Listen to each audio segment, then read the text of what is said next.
Welcome to another episode of Unleashing the Future of Work, a guide podcast. Today, I have an exciting live episode with you with a phenomenal guest. But before we get into it, I would love if you are tuning in right now live on all the channels to make sure that we're actually connected to all the channels. Let us know where you're tuning in from, whether it be Seattle, Oakland, the UK. Please let us know in the comments and we'll shout you out as we start the episode. So today I am joined by Trish Dziko, who co-founded TAF in 1996 after spending 17 years in the tech industry, specifically with a company you all have probably heard of before, Microsoft.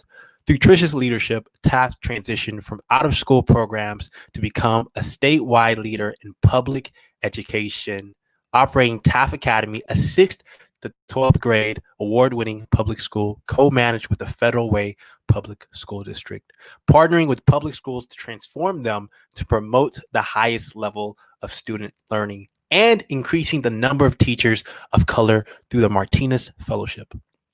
Trish is a committed, proactive leader serving on boards of organizations that focus on children and education. And today, what I'm really excited to talk with her about is just that, the future of education, the future of learning, and some of TAF's amazing work in this area. And we're really going to dive deep on her background and the amazing leader that she is. So without further ado, I'm excited to bring on Trish into the show. Hey, Trish. Hi, how's it going? It's going good. How are you doing?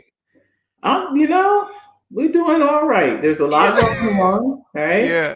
But I think I have no complaints.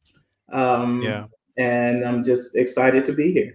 Yeah, with the state of the world, how have you been hanging in there? And what are some of your thoughts on things going on right now? Well, I've been on a number of calls, number of conversations specifically about police brutality and racism, and it's draining. Yeah. I'm gonna be 63 in July, and I never thought that I would relive this again.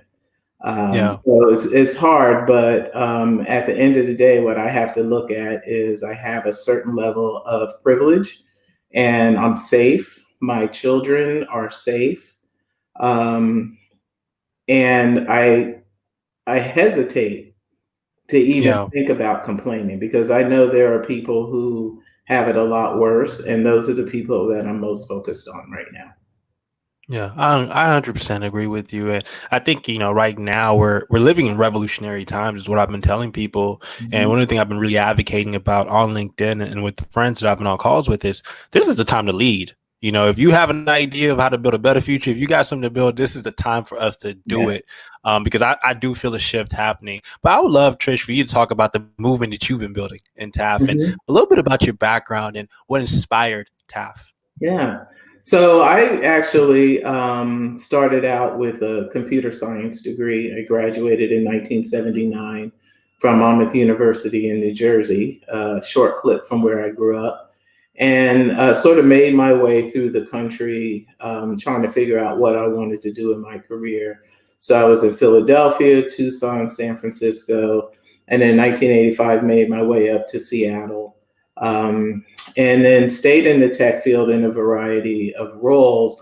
But no matter where I was always the only or one of a very small handful of African Americans and sometimes just people of color all together in the development side of things. So as technology started to become more important for business and then college, and next thing you know, high schools were getting it, I noticed that kids of color were not having access.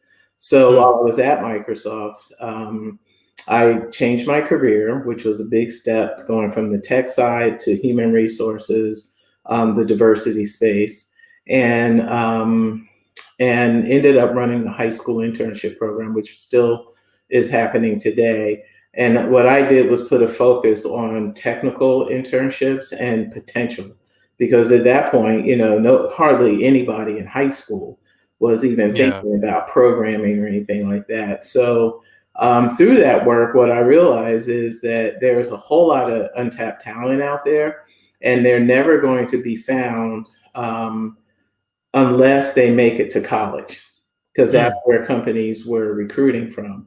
And even then, they're not often chosen for these kind of roles. So took a what I would call a minimal risk, because I knew if leaving to start TAF didn't work, I could always come back to the industry. But Mm. Yeah, I backup gave plan. I gave 4 months notice because I wanted to see my last group of high schoolers come through, and then took a month off and then hit the ground running, and we opened TAF. Wow.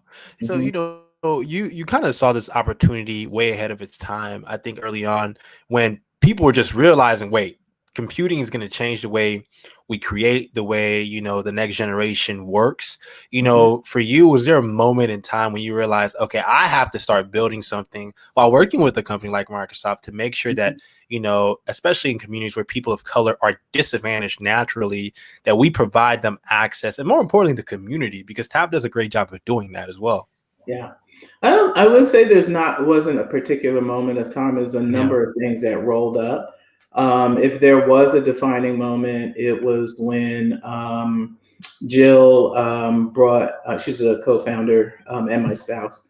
Um, when she brought a group of middle school students from Seattle Public Schools over to the campus where I had some high schoolers who were doing work, and we brought them over on the shuttle to get to the conference room where my students were, and all the way over they were loud, they were rowdy, and then I get them in front of our students and they just sit there like completely quiet. These students were testing the Cassiopeia at the time, which Yeah. was technology then, right? But that was an aha moment there, that they saw kids that were just a couple of years older than them doing this kind of work. But then on the shuttle back, they kept talking about, I want to be an engineer, I want to be a computer scientist. Mm, So just that one moment, it's like they need exposure at a minimum, but exposure is not enough. So we need to mm, teach them to be creators and inventors of technology, not mm. just users of technology. Because at some point we all end up using technology, but we Yeah. don't necessarily create content or create the technology itself. Yeah, no, and that's such a powerful point, Trish. And I think one of the things that even for me early on in my career and when I was a kid as well, is like I never really had that mentor. So I was a user of technology, but I didn't know how to be an engineer or how do you even do product management. And I think one Mhm. of the really interesting things about, task model is that you guys involve them in the practical application of building the tech. And especially in communities of colors where the exposure is there. I actually don't think we no longer have an exposure problem. We more so have a pathway problem in terms of guiding them into Mhm. these positions where they can actually lead and be in leadership roles and actually be crafting, being entrepreneurial. I want you to talk to a little bit about how you see us as leaders being able to transform the education system. Hmm. Well, look, I'll say when TAF started, we started in the out of school space and quickly realized that we really didn't have a whole lot of control over the kids' education. And although our students were doing amazing work in their internships at local companies, they weren't able to get into their tech classes because they didn't have the right high school classes. So we Mm, had this aha moment that said, okay, can we run a school? And can we run a public school? So we spent a couple of years researching and getting out there and talking to folks who were in education reform, built a plan, and started working with Federal Way Public Schools to launch this school. And the whole idea behind it is that we're not trying to change the curriculum, because the mm, curriculum is actually set by the state and by the school district. It's basically what you learn. What we wanted to do is change how you learn and who you learned from, so that you're not learning just from your teachers, you're also learning from industry people. Our mm. public school system asks teachers to do the impossible, which is educate students for a future they have no clue about. Right? So not even Right? industries today, but even industries that we don't know about today. We're asking teachers Yeah. to get kids ready for this, but teachers don't have exposure to it. So we wanted to make sure that not only students, but also teachers had exposure, and that we engaged in experiential learning. So we started the school in 2008. We now have 6 other schools that have joined the movement. And I will say this, in order for us to transform education, each school has to decide what is their philosophy. Do they believe in every kid? Do they believe in some kids? Right? Do they believe that everybody needs to be on the same page? And what page is that? And then secondly, they have to look at the culture of the school. Like when you think about public school, we don't think about culture of the school. We think about, oh, let's look at the test scores. Let's look at the neighborhood. Okay, we can move into this neighborhood and we'll go to this school. School is this thing you have to go to. So there's no pressure for them to be anything other than, school. So getting that culture, establishing the high expectations and support for everybody. And then the third thing is the pedagogy. How are you going to teach? Again, we're not changing the curriculum, but how are you going to deliver on that curriculum? It's laid out for you. Can you teach in a way where you get student voice and choice, and then also a chance for students to be leaders? The other piece is around diversity of staff. 90% of the teaching staff across the nation is white, and most of those are females. Now, that's not to say that white people can't teach kids of color, but when you think about the content coupled with who's teaching, right? And we have content that's Eurocentric, you have to change both of those things. You have to change who's in front of the classroom over time, and immediately have to start changing content so the students see themselves represented.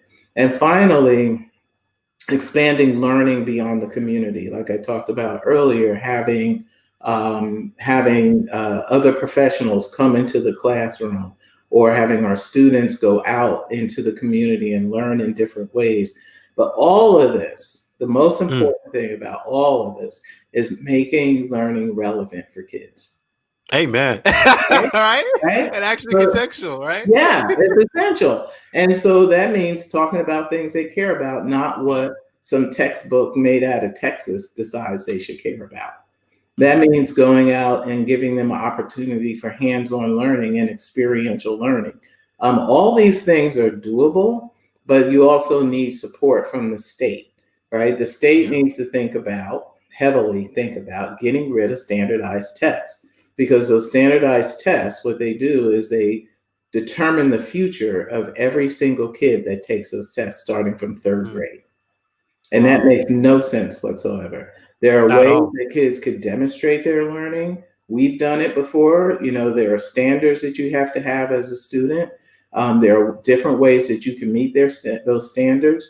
But what we as a nation have basically said, there's only one way you can demonstrate that, is by taking this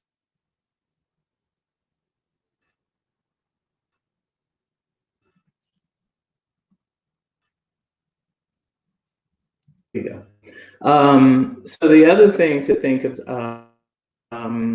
what does experiential do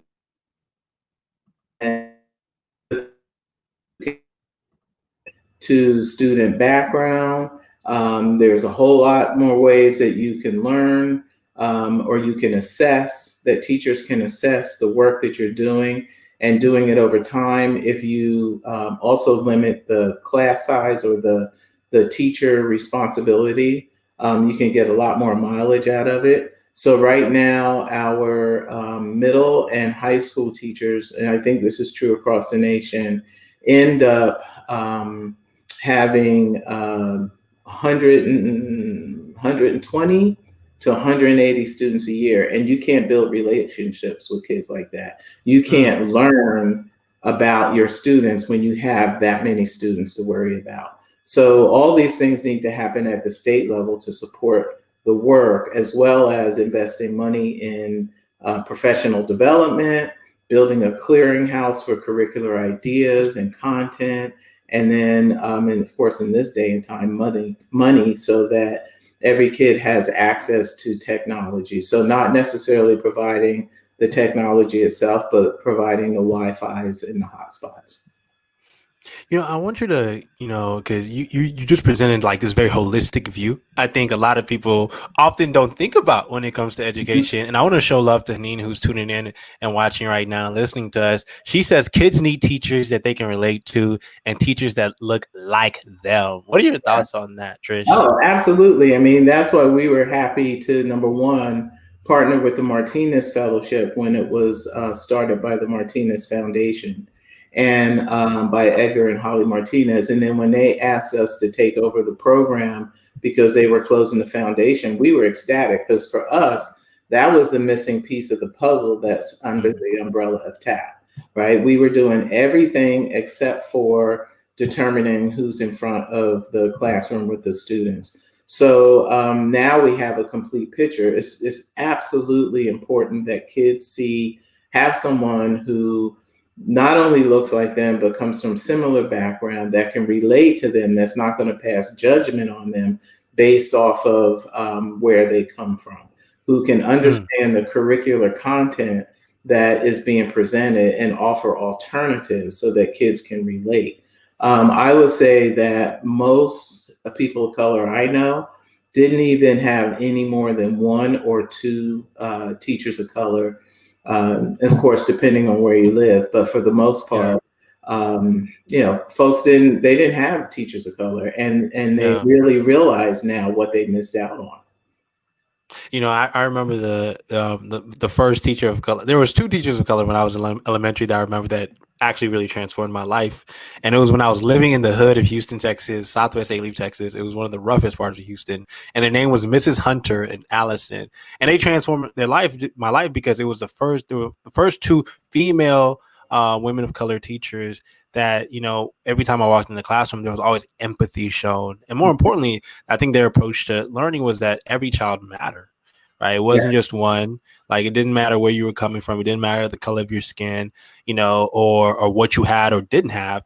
Is you matter because you have intellect. And, I still remember them to this day because they were that transformative. And, they actually welcomed family in the classroom. And I think thought about learning from this perspective of it's a holistic thing, and it goes far beyond the classroom. And I think what's so powerful about what you're saying too is that I think we fail to realize just how important role modeling is when it comes to learning, and experiential learning too, as you mentioned. Yeah. Oh, absolutely. And when you think about teachers of color, they tend to treat the students of color, excuse me, as if they're their own. Yeah. And you don't get that from teachers who can't connect with you, right? It's very important. I think the other piece is around that connection to who's in the community. So the closer teachers live to the school, the more they live in the community. It's almost like police and politicians, right? Like, it doesn't really make sense if you are governing from two districts over. Right? So it also doesn't make sense that you teach from two towns over, because you're not living with those kids, you're not understanding. And I remember back in the day, I come from a small town. Back in the day, all of our teachers most of them lived in our town, if not one town over. And you would see them because we all had one place to go shopping and all that stuff. But when you live in cities and you have teachers that live in the suburbs and they come in and teach in the city, there's a huge disconnect there. And we need to be able to fix that. And part of that is making the city life affordable to live in. Particularly here in Seattle, teachers can't even live in the city because they can't afford to. So therefore, they're living outside of the city, and they are teaching kids that they really have no connection to. Yeah, and I mean, I remember living in Seattle is expensive. Yes, it is. It's very expensive. Even apartments, right? My daughter just graduated Seattle U, and we're talking about, okay, when you get your job, where are you going to live? Yeah. Not living in Seattle unless she's getting three roommates. It's not happening. especially with the salary. I mean, states Yeah, offer teachers. It's not feasible at no, all. it's not. It's So not. I want to show love to Haneen once again. And Olubi, who's tuning in from Dallas, Texas. Please let us know where you're tuning and watching from. We will show you some love. And if you have any questions for Trish as we continue to talk, please add them in the comments. So Haneen is saying, my son is a kindergarten teacher this year. My son is in kindergarten this year. His teacher is a person of color, female. We are so grateful for experience with her this year. She is one of the only teachers in the schools that isn't afraid to bring up race and culture. Mm-hmm. Yeah. Trish, what are your Yeah. thoughts on that? Yeah, it's really important, particularly in today's time, to talk about race and culture. Because you have kids Mm, coming from different backgrounds, and their family have instilled things in them that may or may not be inclusive. And it's yeah. important for us to train our kids, I think, number one, to be anti-racist. Mm, And that's a personal thing, right? So when you think about they're coming from home, their family may not want them to be anti-racist. They may not want them to think about race at all, regardless of what their race is. And then you come into school, and we're happy as a system to just brush over it. We don't want to cause any controversy. And then we worry and wonder what happened along the way when the kids, turn out to be very ignorant of other cultures or antagonistic around other cultures. We didn't do our job in the public system. So we have a lot of discourse. And it's not like this, okay, today we're going to talk about race. It's really yeah. around, if you're studying a particular period in time, it makes sense to really think about what were all of the different cultures in that period of time living in this Mm, country, and how were they impacted by this particular event that happened in that period of time. So then it becomes this organic conversation, not this, oh, okay, we need to talk about race today thing. And then you get mm, kids like really talking and really expressing what their views are based off of how they were brought up. Then there's a chance for them to actually organically see, how that lands on their classmates, how it lands on the teacher, and that kind of gives them a clue as to where they stand in this. And I think it's really important to not shut kids down when they say something that may be inappropriate, but to use that as a lesson for a better way to say it, or who got impacted the way, based off of what you said. But we don't teach teachers to do that. We teach them as a system mm. to shut that kind of stuff down because we don't want to get in trouble with the parents. And that's the kind of stuff that needs to stop. We need to change completely how we're teaching, and let it be student led and student voice and student choice. And that's how you get a chance to shape minds and direct them into a place where they are really contributing to the community overall, not just the school community, but the community they live in. It's such a inclusive and collectivist view, right? And I think one of the things that is so missing in education today is that you don't have student buy-in. There is no participatory engagement, and the way we try to even like push it is very forced. It's almost as if like you're forcing them to operate within this very rigid structure of education. And and I think the fundamentally moving forward, when I think about education, is like we cannot continue to kind of create this model where we're not allowing students or any learner, adult or Mhm. student, to lead their learning. Right, too much is changing too fast, and the more that we give them this kind of design thinking approach to like, how do I construct it, and how do I find my perspective in Mhm. all of this information, the Yeah. better and more informed of a society we become. Yeah, I mean, I'll give you an example. Our first year of TAF Academy, we had a young teacher who we were his first teaching gig. So I had a lot of hope for him because our model is quite a bit different. And learning it as your first model coming out of college is the best Mm, way to really grab onto it. Well, he was teaching humanities, and they were seventh grade, talking about slavery, which is mm, part of the state curriculum, and he had the map of the United States up. And one of the students, who turned out to be a great leader for the school, um, He asked a very simple question. He said, if slavery were here today, what states would be for it and what states would be against it? Mm. That's amazing for a seventh grader and a white guy at that. You know Mm. what the teacher said? Off. What did he? He said, off topic. Next. Wow. Instead of taking advantage of that opportunity and asking everybody else, well, what do you think? Turn to your table partner, right? And talk Yeah. about that and then popcorn out, right? Instead of doing something like that, for him to just shut it down, needless to say, he did not come back. He wasn't invited back. But Yeah. because he refused to learn that we really need to hear student voice. It's not about you got this checklist of things that you want to get through for the day and now Mm. you're going to power through it no matter what. It's about listening to students. It's about getting them to talk more, and you will eventually get to the purpose of the lesson. It just won't be the way Yeah. you wanted it to be. It's about facilitation, Right, facilitating the learning. right, exactly. Right, and then Yeah. letting kids get up and lead. That's the other thing. One of the things we do is we have kids prepare lessons. It helps Mm. them appreciate teachers, number one. It also helps them understand all the planning and everything that's behind conveying knowledge, which reinforces their knowledge. And now they're teaching their peers, Mm. right? That's another thing that we do. And it's really effective for them because it changes who they are in the classroom immediately. It changes their views on what it means to be an expert or a leader at something. And then that's the moment that they begin to take off and they see their value.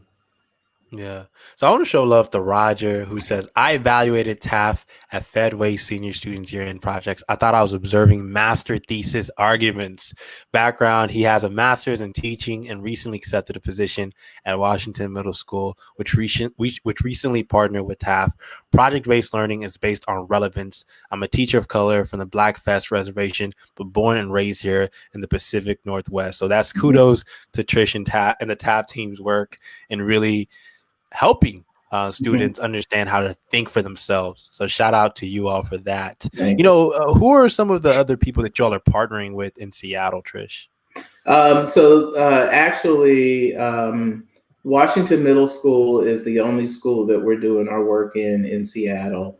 But through that, Seattle University has a program where they come in and do work with students. They also work with some of the feeder schools into Washington Middle School. When we were in Seattle, and running our after school programs, we had a lot of partnerships with a lot of different companies and other organizations. The Casey Family Foundation, which had a big foster care population, we did some work with them. We also have, besides our TAF Academy, which is now TAF at Sahali in Federal Way, we are at Brigadoon and Olympic View, which are the two feeder elementary schools into our school. So now we have a full, what we call our first STEM region, the K through 12, running our model, our STEM by TAF model. We have Bose Elementary in Tacoma, and then recently added Roosevelt Elementary in Tacoma as well. And then this coming year, we're going to be working with Beverly Park Elementary in the Highline School District, which is actually where our office is in the Wow. Highline School District. Yeah. So our goal is to add 3 schools every year to our portfolio of schools, of transformation schools. And we set this goal when we turned 20 years old. We also set the goal of bringing in 2,400 teachers of color into Washington State. And we do that work through the Martinez Fellowship and partnerships with 10 universities, both public and private. And so we'll have to increase our partnerships there to make sure we meet that goal. And then overall, what we really want is that our STEM by TAF model becomes a model of choice for our state. Mm. So that means that we're along the models of Montessori and Waldorf and all those high scope, all those things that have been out there for decades. that STEM by TAF is in that list for schools to choose from. That's powerful. So Haneen is saying, sounds like a great org to give money to, folks. Yes. Yeah, we So can't do this without partnerships from our family and friends and donors and volunteers. We have over 2,000 students coming this school year between all of our schools, and our main focus is really preparing these teachers to work with the kids. So as we add more schools, I need more coaches. We also support students with out of school time programs. So yes, donations are absolutely welcome. You can go to techaccess.org and a donate button is right up there. I love it. Shout out to Haneen for that big shout out. So, to continue our conversation, Trish, what do you think Black people can do?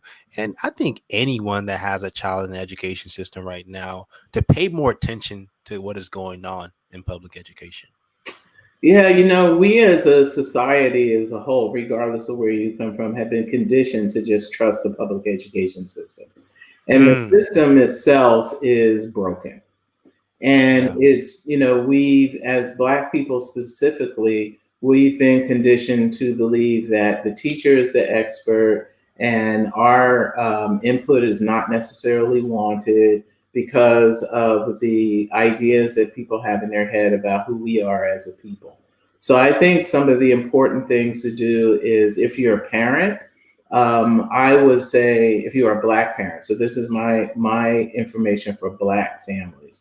If you are a parent, try to pull together a small parent group of folks in your children's schools and learn about what's going on in your actual school, then work your way up to what's going on in the district, and then work your way up to what's going on in the state. So you have an idea of what your kids are actually learning. Because I see these things on Facebook all the time where somebody takes a picture of an assignment their kid got. That assignment, and it's usually something about slavery or something, really inappropriate and offensive. But though you find out that assignment has been given for years. And why is it that somebody, what took that one parent to notice what was going on? So like really understanding what your kids' assignments are. It doesn't mean you have to understand the work itself, but to understand what's being asked of them. Connect to Black educators in your community. We're everywhere. So connect with those educators and maybe form some informal learning group to help your kids when they're out of school. Over the summer, we have a lot of challenges with lack of stimulation over the summer for some of our families. So being able to do that and then having conversations, the most important thing. Having conversations with your kids about what they're learning for the day. So I have 4 children, and I used to ask, "How was school?" Well, okay, you're not going to get a good answer there. But if you have like a driving question, that's something like, "Okay, what is the most important thing you learned today in school, and what class was it?" Or it doesn't even have to be a class; it could be an incident that happened, right? Or you can ask, I know you were having some challenges in the math. Does it feel better to you right now? Can you show me? So there's lots of different ways to get your kid to talk about school, but that gives you an idea where you need to add levels of support for them, either directly at the school itself or through the community if you pull together some community resources. Powerful. Thank you so much, Trish, because I think what's so powerful about this framework that you're providing people and parents is that it works. And it works with with TAF's model, and more importantly, something that people can duplicate. It's not, do your research, be informed, and understand that you have to a degree, have oversight on what is your child learning, and is there an opportunity to give them more initiative, to allow them to have more control, and to create an actual community within your high school, your neighborhood, where it doesn't feel as if like it's it's a one size fits all thing, but we're actually thinking about it from a learner student centric point of view. Yeah, I mean, giving our kids the opportunity to learn everywhere at home, in the community makes a lot of sense, right? So when you're, teaching your kids something, if you're teaching a kid how to cook, there's some math lessons in there. There's some science lessons, Right. right? You can learn them together. It doesn't mean that you have to know everything. What you're doing is you're demonstrating for your child a different way to learn. That you're not the vessel of all information. You don't have all the knowledge, but this is how you approach learning, because they will watch what you do. They will mimic what you do, not necessarily just what you say. So working together with your kids and learning together is a great vehicle for helping your kid have some independence around learning. I love it. Before we cap off, Trish, what's the vision for Tech Access? What's next? What are some of the things that you guys have in the pipeline? Well, besides the goals of opening schools and bringing teachers of color in, what we're also doing is creating a coaching model for instructional coaches, and we want to be able to teach any teacher who has at least 5 years experience to be able to teach them how to be instructional coaches in a way that really pushes the teachers that they're coaching to be more open to student input and all that. Typically, instructional coaches are really focused on pushing the district agenda, whatever that is, for specific subjects, right? And then, every district has their own agenda, but our model is more around how are you teaching teachers to be more fluid with students and giving students voice and choice, and going out and finding those volunteers to come into the classroom, and finding those that curricular content, all the 6 elements that I've mentioned around how to create a great school, right? So getting the teachers involved with that requires some really focused professional development. So we're developing that model now. It's the model we use to coach the teachers who are already in our network. And now we want to take it beyond that, because we believe that we need better instructional coaches in our school system. I would say the other thing we're doing is focusing on teacher leadership and really helping teachers of color who want to be principals, assistant principals, deans, superintendents, really getting them on that path. And in order to be on that path, you really need to stay in the public system for a while, which is really hard for teachers of color because we're so marginalized and there's so few of us in our individual schools. So we're really pulling them together. We have a program, the Network for EdWork, that has a leadership component. So that's new for us. We're going to push that through, and that, coupled with the Martinez Fellowship, will really be able to impact the demographics of the adults in public education in all of the schools that we work with. So you all are pushing all fronts. We are. You can't. Here's the thing that's interesting. I have these conversations with funders a lot. Well, I want to see you do one thing. Well, who's doing the rest? Right? If you show me who's doing all the rest and doing it with the same kids, then I'm good for it. But I don't see anybody doing all the rest. And you can't do one little thing for our kids and assume that everything else is just going to fall in place. It is a whole ecosystem. And we're building the ecosystem of education that works for all kids. So that means we have to impact the teaching. We have to impact the learning, all of that, right? So that's what we're set on. That's what we're hell-bent on, and we're not changing our focus. I love it. I love it. Trish, where can the people find out more about Tech Access and be a part of the movement? So you can first visit our website, techaccess.org. And there's a plethora of information there, and there's opportunities there for you to donate, to volunteer. If you are a senior level in a company or you want your company to be involved with TAF, check out the partnership tab. We have a variety of ways that corporations can get involved with our work. In fact, we encourage corporations to get involved with our work because you are the beneficiary of our work. Either we're producing your future employees or your future competitors. We're certainly producing visionaries for whatever, world the kids want to create. So it really behooves corporations to pony up and partner with us so that we together can create this pathway for students to make sure that they're able to show generational change and rise above all the expectations that other people have of them. Definitely. And I've shared the link to techaccess.org with you all on all my channels. So make sure you check it out. And Trish, thank you so much for joining us on today's episode of Unleashing the Future of Work, a Guide podcast. What is your big takeaway for our amazing community? What is one thing that you want to leave them with? Well, I will say this. Our children are brilliant. Every single one of them. They all have their own genius. And our job as adults is to make sure we help them discover that genius, develop that genius, and become the whole citizens that they have the potential to be. That's our job. Let's get out there and do it for every single kid. Love it, love it, love it. Let's unleash their billions. And and I say that as someone that realized that later in life, but wish there was someone that told me that same thing. Yeah. Trish, it was an honor having you on. We got to have you on a future episode. Yeah, thank you, Congratulations to you for Guide. I spent a little time on your site, checking you out a little more.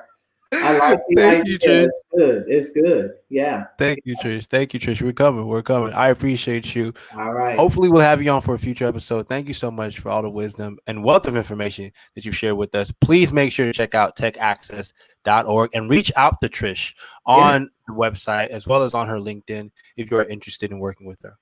Thank you. Thank you very much. Awesome. Bye, Trish. With that said, thank y'all so much for tuning in on today's Monday's episode of Unleashing the Future of Work Live, a Guide podcast. If you're interested in being on a future episode, check us out at UTFOWLive.com. If you're interested in being a guest or know someone that would be a wonderful guest to talk about the future of work, education, more importantly, what's going on in the world right now, right? The transformation that we're seeing.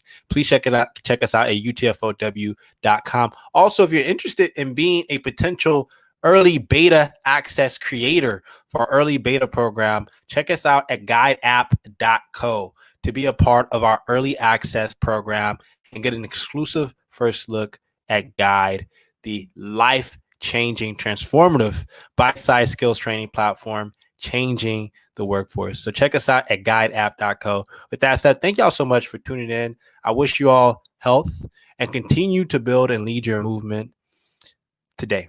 With love, peace, love, and talk to you soon.